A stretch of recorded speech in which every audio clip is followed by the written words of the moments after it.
Listen to me very carefully, because what I am about to share with you is not something you will hear on most channels out there. I have spent my entire life, decades upon decades, studying the deepest patterns of how wealth is created, how it is preserved, and more importantly, how it is destroyed. I have sat across the table from some of the most brilliant minds in finance. I have watched fortunes rise from nothing, and I have watched fortunes crumble overnight. And after all of that, after all of those years of watching, learning, and absorbing every single lesson the markets had to teach me, I have come to one conclusion that shakes people to their core. The game of building wealth is not about being the smartest person in the room. It never was. It is about discipline. It is about temperament. It is about understanding a few principles so deeply that they become part of who you are, not just ideas you heard somewhere once. Now, I want to be completely transparent with you from the very start. What I am going to walk you through today is not some secret trick. It is not a shortcut. There is no magic formula that overnight turns your savings into a fortune. What I am going to give you is something far more valuable than that. I am going to give you the exact framework I would follow if I woke up tomorrow with nothing. Zero. No portfolio, no investments, no safety net, just the knowledge I have built over a lifetime of studying markets and human behavior. And I promise you, some of what I say today will challenge things you think you already know. So stay with me, because by the end of this, you will not just understand how to invest. You will understand how to think about money in a way that changes everything. But before we even get into the meat of this, I need to hit you with a number that stopped me in my tracks the first time I came across it. Nearly 4 out of every 10 adults in this country cannot cover a $400 emergency without borrowing money. $400. We are not talking about people living in poverty. We are not talking about extreme circumstances. We are talking about ordinary, everyday people who have simply never been taught how to get their financial house in order. And that, right there, is the single biggest reason why most people fail at investing before they ever even begin. They skip the foundation, they jump straight to the roof, and the whole structure collapses underneath them. I have made it my life's work to understand the psychology of money and how it intersects with the way we actually make decisions. And here is what I have learned after all of these years. Investing success has almost nothing to do with how intelligent you are. Almost nothing. What it has everything to do with is your temperament. Can you stay calm when the world around you is in chaos? Can you make rational decisions when fear is flooding every part of your brain? Can you resist the urge to do something when doing nothing is actually the right move? Those are the questions that separate the people who build real wealth from the people who spend their lives chasing it and never catching it. So let me walk you through exactly how I would build wealth if I were starting from absolute zero today. And before we dive deep into this, I just want to say, if you are finding this valuable, if this is making you think differently about how you approach money, then do me a favor. Share this with someone you care about. Someone who has been struggling with their finances or someone who has been too scared to even start. Because this is the kind of knowledge that can genuinely change a life, not just yours, someone else's too. Now, the very first thing I would do, and I cannot stress this enough, is get my financial house completely, thoroughly, unshakably in order before I ever touch a single investment. I know. I know that is not what you clicked on this video to hear. You probably wanted me to tell you about some incredible stock that is about to explode or some secret strategy that the wealthy use to multiply their money overnight. But here is the uncomfortable truth that most people do not want to face. That kind of thinking, that desperate search for the quick win. What happens if your heating system fails next week? What happens when life does what life always does, which is throw something unexpected right in your path? If you do not have cash sitting somewhere you can access immediately, you are forced to pull money out of your investments. And here's the critical part. You are forced to do it at a time you have absolutely no control over. Maybe the market is down. Maybe your portfolio is at its lowest point in years. And suddenly you are selling at exactly the wrong moment, not because you made a strategic decision, but because you had no other option. I have personally watched this pattern destroy more portfolios than any single market crash ever could. It is quiet. It is invisible. And by the time people realize what has happened, the damage is already done. The mistake I see over and over again, and I mean constantly, is this feeling of desperation to catch up. People look around and they see their friends with six-figure portfolios. They scroll through videos of people showing off their accounts online, and suddenly there is this overwhelming pressure building inside them. This voice that says you are falling behind, everyone else is getting rich.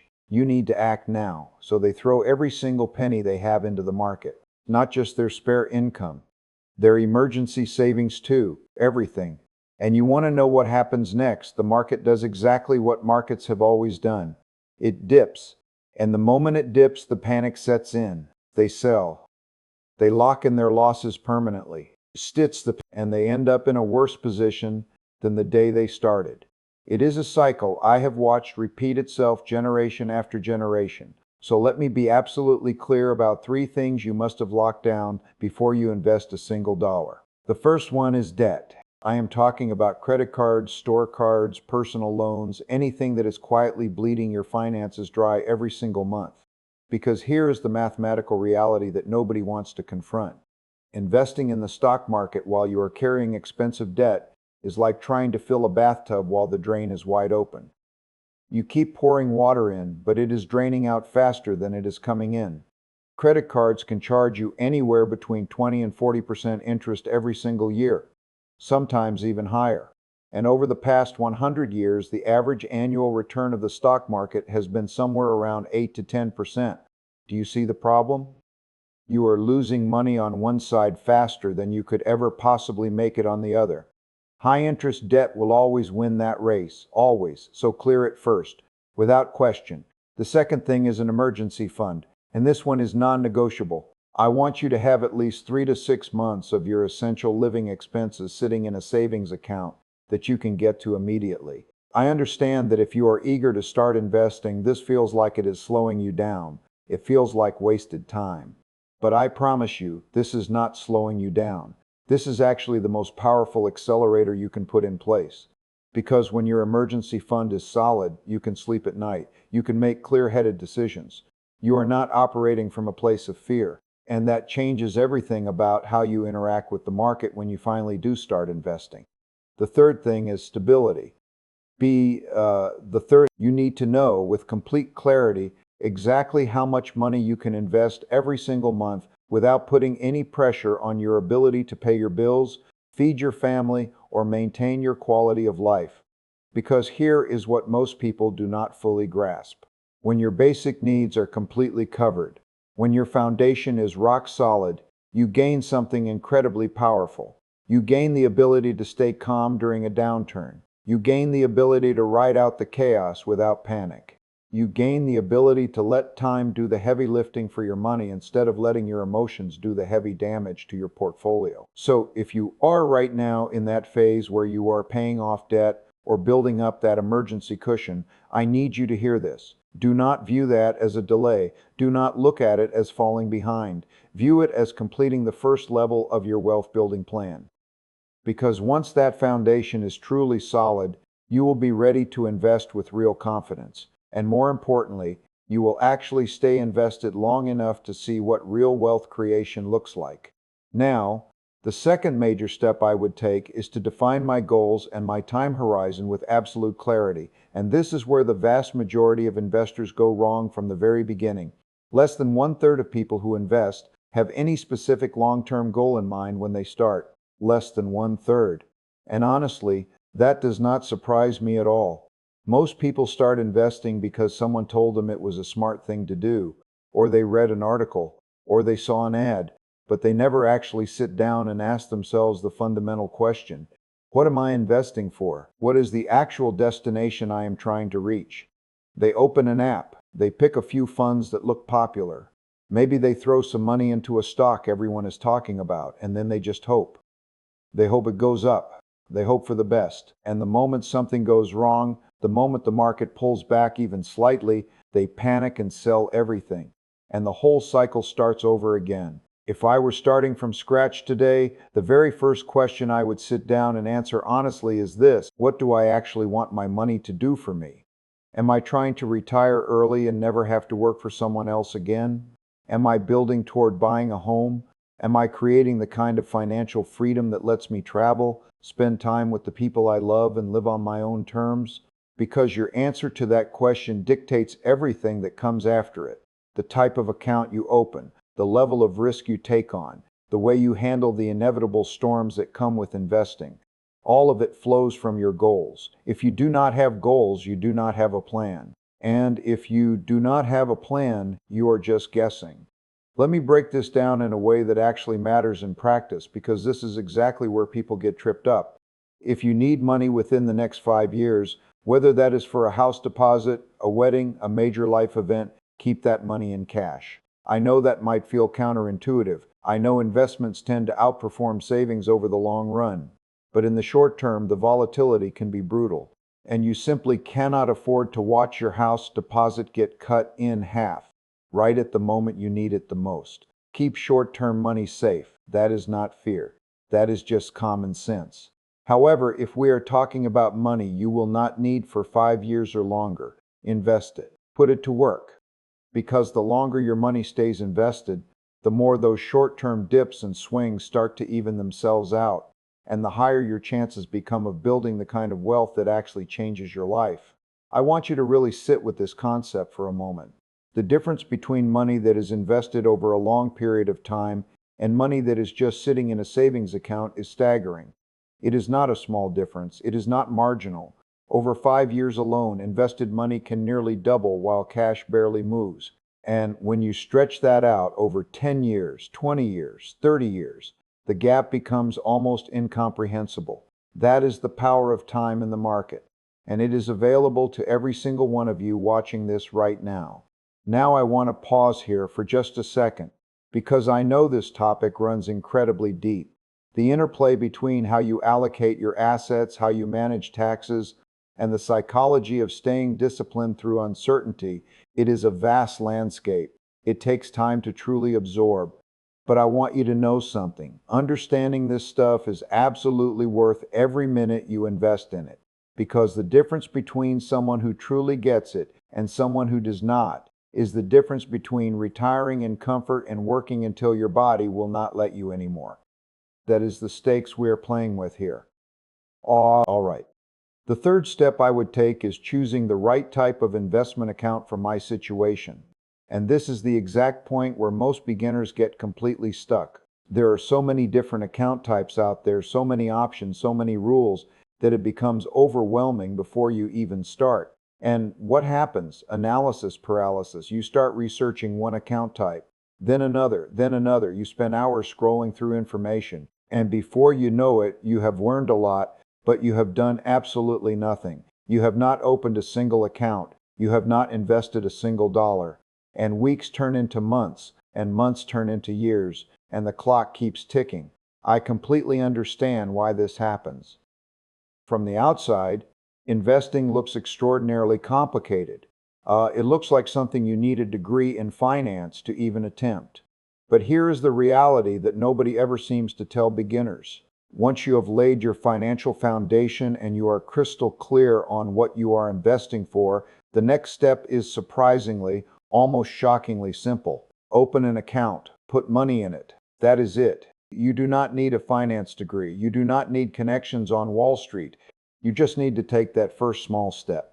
And the moment you do, you are 90% of the way to becoming a real investor. The beautiful part is you can do this in minutes, right from your phone, sitting on your couch. The barriers that used to exist between regular people and the investment markets have been almost completely removed. So which account should you choose? I know you are not going to love this answer, but it depends. It depends on your specific situation, your goals, and where you live. But let me tell you exactly what I would do if I were starting fresh right now. First, if I were employed, I would maximize my workplace pension or retirement account before anything else. The way these accounts work varies depending on your employer and your country, but the fundamental idea is the same. Your employer contributes money alongside your own contributions, and on top of that, you get significant tax advantages.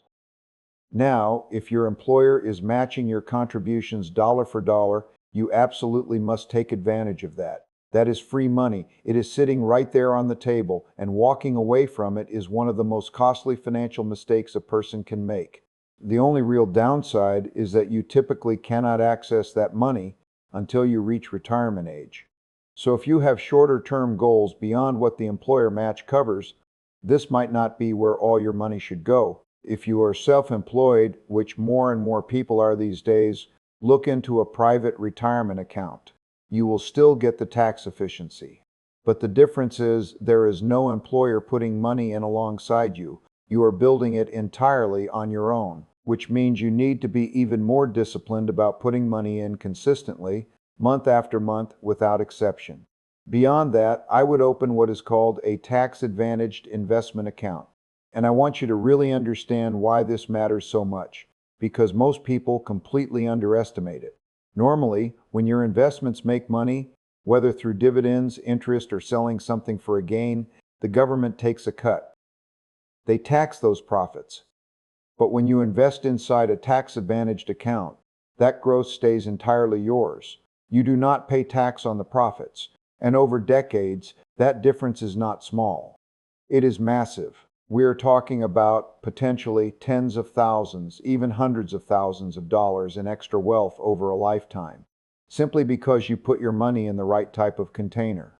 The exact names and structures of these accounts differ depending on where you are in the world, but almost every developed country has some version of this. It is worth spending an afternoon figuring out exactly what is available to you, because getting those tax benefits is one of the highest leverage moves you can make in your entire investing journey. Now we arrive at step 4, and this is where things start to get genuinely exciting. Start small, but be absolutely, relentlessly consistent. Here is a number that shocks almost every single person I have ever shared it with. If you invest just $100 every single month, and you earn an average annual return of 8 to 10%, which is what the stock market has historically delivered over long periods of time, after 30 years you will have more than $140,000. Let that sink in, $140,000. And of that, you will have only contributed $36,000 yourself. The remaining $100,000 plus is pure growth. Money that your money made, without you lifting a finger, without you doing anything other than staying invested and letting time do its work. This is the magic of compound interest, and I want to explain exactly how it works, because once you truly understand it, it changes the way you see money forever.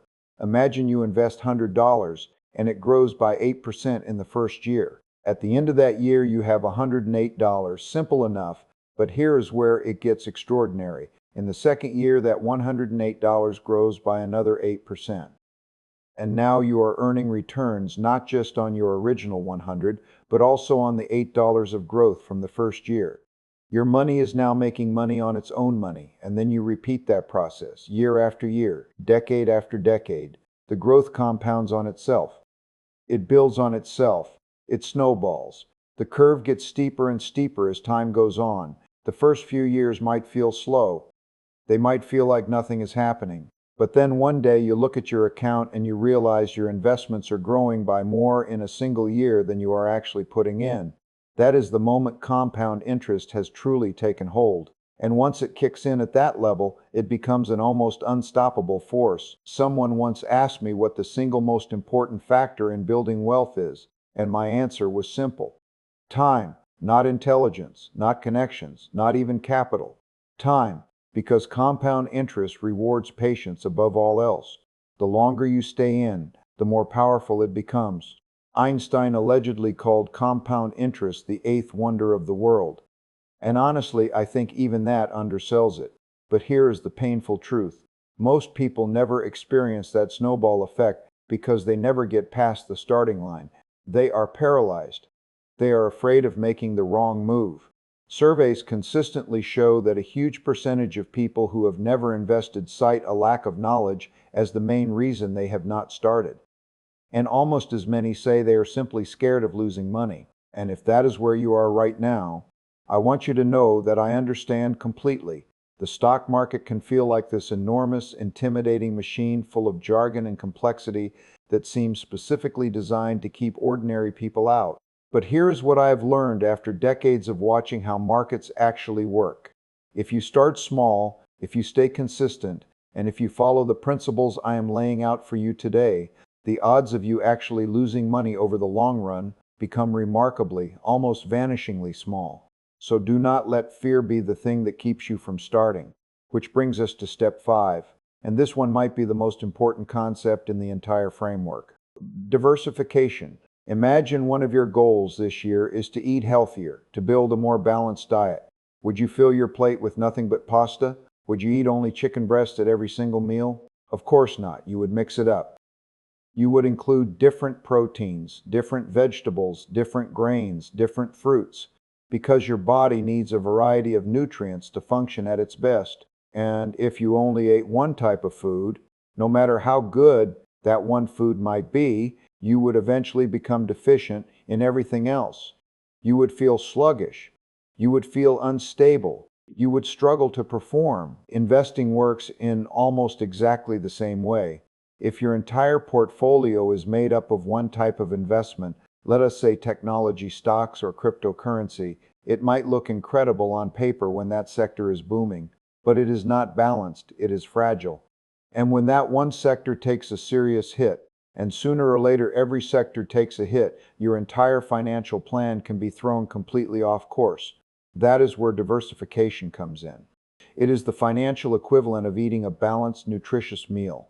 You are spreading your risk across different types of assets, different industries, different parts of the world, so that when one area stumbles, the others can help absorb the blow and keep your overall portfolio moving in the right direction. Now, if I were building a portfolio from scratch today, I would keep this incredibly simple. Rather than trying to pick individual companies that I think are going to outperform, which is essentially a form of gambling no matter how much research you pour into it, I would invest in index funds. An index fund is simply a basket of investments that tracks the performance of an entire market or an entire sector. When you buy an index fund that tracks something like the biggest companies in the United States, you are not betting on one company. You are investing in hundreds of them simultaneously, with a single purchase. The beauty of index funds is that they give you broad diversification at an incredibly low cost. You get exposure to technology companies, healthcare companies, financial institutions, energy companies, consumer brands all at once, and your returns are no longer tied to the fate of any single stock or any single industry. Some years technology will lead. Some years healthcare will be the strongest sector. But because you hold a broad mix, you do not need to predict which one it will be. The winners balance out the losers. And over time, that balance helps you build wealth steadily without the kind of gut-wrenching volatility that comes from concentrating everything in one place. The peace of mind that comes with a well-diversified portfolio is genuinely worth more than any potential upside from trying to pick the next big winner. And if you are getting value from what I am sharing today, if this is reshaping the way you think about your money in your future, I would genuinely love for you to stick around. There is so much more to explore on this channel, so make sure you do not miss what is coming next. Step 6 is something that goes against almost every instinct most people have when it comes to investing. Automate everything, simplify everything. Let me share a story with you that I think captures this principle perfectly. Fidelity, one of the largest and most respected investment firms in the world, once went through their accounts to analyze who their best performing investors actually were. And what they found was frankly hilarious. Their top performing accounts belonged to people who had either completely forgotten they even had an account, or people who had passed away. Dead people were outperforming active traders. Let that land for a moment. It is funny on the surface, but underneath the humor, there is a profound and deeply important truth hiding there. The investors who checked their portfolios the least, who tinkered the least, who made the fewest decisions, those were the ones making the most money. The people who obsessively watched every movement, who tried to time the market, who adjusted their strategy every time a scary headline popped up, they almost always did worse, dramatically worse. I am not saying you should never look at your investments again, but the lesson is clear. The less you actively tinker with your portfolio, the better your results are likely to be. And the way to make that happen consistently, without relying on willpower or discipline in the moment, is automation. So if I were starting fresh today, I would set up an automatic monthly transfer from my bank account directly into my investment account, and I would schedule it for right after payday, before the money has any chance of being spent on something else, before lifestyle inflation creeps in. Before you convince yourself you deserve a little treat, the money moves automatically, no decision required, no willpower burned, it just happens. This accomplishes two incredibly important things at once. First, it makes your investing completely consistent. You are not relying on motivation, which fluctuates. You are not relying on perfect timing, which nobody can achieve. The system simply executes month after month, year after year, regardless of what is happening in your life or in the markets. Second, and this is equally powerful, it protects you from your own emotions. And trust me, your emotions are often your worst enemy when it comes to investing. When the market drops, and it will drop, you do not have to sit there and decide whether to keep investing. You do not have to wrestle with fear and uncertainty and doubt. The system does it for you. It keeps buying when prices are low, which, counterintuitively, is actually when you should be most enthusiastic about buying, even though it feels absolutely terrifying in the moment. Think about what automation actually gives you back. It gives you back your mental energy. You no longer have to ask yourself, is now a good time to invest? You no longer have to wonder, should I wait until after the next election or the next earnings report or the next economic data release? You just live your life. You spend time with the people you love. You work on the things that matter to you, and your portfolio quietly grows in the background, completely on autopilot. Many investment platforms today make this incredibly easy. You can set up a recurring investment into your chosen fund and it just runs, month after month. No login required, no second guessing. In investing, simplicity wins. It wins every single time. Some of the most successful investors I have ever known do not spend their days staring at charts or consuming financial news obsessively. They spend their time living, because they understand something fundamental. The goal is not to outsmart the market. The goal is to build a system that keeps you invested consistently, no matter what the market happens to be doing. Automation is how you achieve that. And now we come to the final step. Step 7. And this one is, without question, the most psychologically challenging piece of the entire puzzle. But it is also the piece that separates the people who actually build wealth from the people who just talk about it. Learn to stay calm when the market drops. The stock market has crashed 19 times over the past 150 years. 19 times. And every single time, without a single exception, it has recovered. Every single time it has not just recovered, it has gone on to reach new highs that exceeded where it was before the crash. Every single time. That is the track record. That is the historical pattern. But here's the brutal reality. When it is happening to you, when it is your money on the line, when you are watching your account balance drop day after day, it does not feel like a pattern. It does not feel like history repeating itself in a reassuring way. It feels like disaster.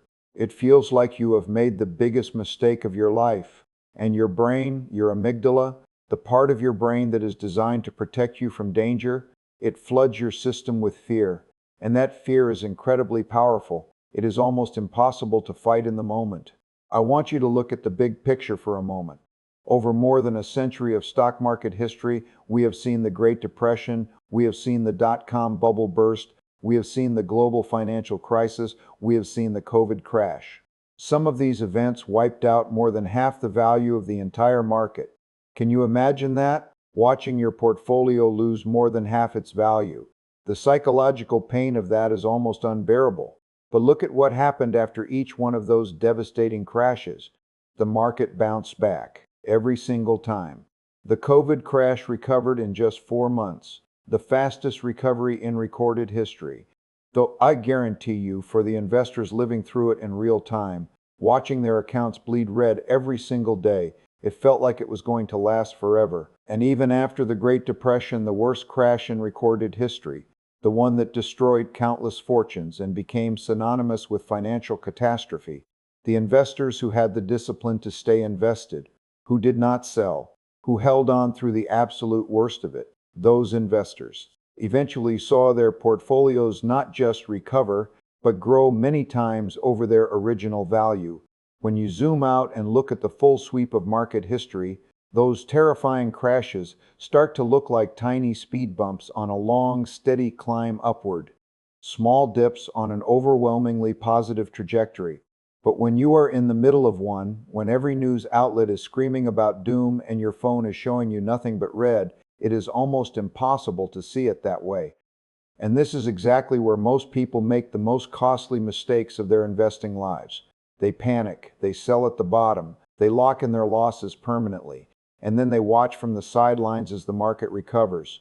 And they feel like fools. And the cycle repeats itself with the next generation of investors who have not yet learned this lesson. When I first started deeply studying markets and human behavior, I watched this happen over and over again. People would convince themselves that this time was different, that this crash was the big one, that it was not coming back, and they would sell, and they were wrong. Every single time they were wrong. But here is what I took away from all of those years of observation. The market does not reward the smartest people. It rewards the most patient ones. It does not reward genius. It rewards discipline. It rewards the people who can control their emotions when everyone around them is losing theirs. It rewards the people who stay in the game when every fiber of their being is telling them to run. And this is precisely why everything I have walked you through today matters so deeply. Having that emergency fund means you never have to sell your investments because life threw you a curveball. Setting clear goals gives you conviction, gives you a reason to stay invested when things get ugly. Investing consistently means that when the market does drop, you are actually buying more shares at lower prices, which is exactly when you should be buying. All of these steps, every single one of them, they work together. They create a system that gives you the confidence and the stability to stay invested when everyone else around you is panicking and selling at the worst possible moment. So if I were building wealth from absolute zero today, this is precisely how I would approach it. I would get my financial foundation completely solid before I even thought about investing. I would define my goals with total clarity. I would choose the right investment accounts for my situation. I would start small but commit to being absolutely consistent. I would diversify my investments intelligently using index funds. I would automate the entire process so that emotions could never get in the way. And most importantly, I would train myself, I would condition myself to stay calm when things inevitably get messy. Because the truth that nobody wants to hear but everyone needs to understand is this: you do not need a six-figure salary to build real wealth. You do not need a finance degree. You do not need insider knowledge or special connections or a trust fund. What you need is a solid foundation, a clear plan, consistency, patience, and the emotional discipline to stay the course when the storm hits. You are going to make mistakes along the way. I have made plenty myself over the decades, everyone does. But as long as you stay invested, as long as you keep learning, as long as you keep your focus on the long term instead of getting pulled around by the noise of the short term, those mistakes will not define your results. They will just be part of the journey. The path to wealth through investing is not complicated. It is simple. But simple is not the same as easy. It requires patience in a world that demands instant results. It requires discipline in a world that is constantly trying to distract you. And it requires the wisdom to ignore the crowd when the crowd is running in the wrong direction. If you can build that system, if you can master those principles and stick with them through the ups and the downs, you will be far ahead of the vast majority of investors out there. Not because you are smarter than them, but because you are more disciplined. Not because you started with more money, but because you understood how time and compound interest work together to create wealth that most people simply cannot comprehend until they have experienced it themselves. That is the real secret, and now you have it. So the only question left is what you do with it.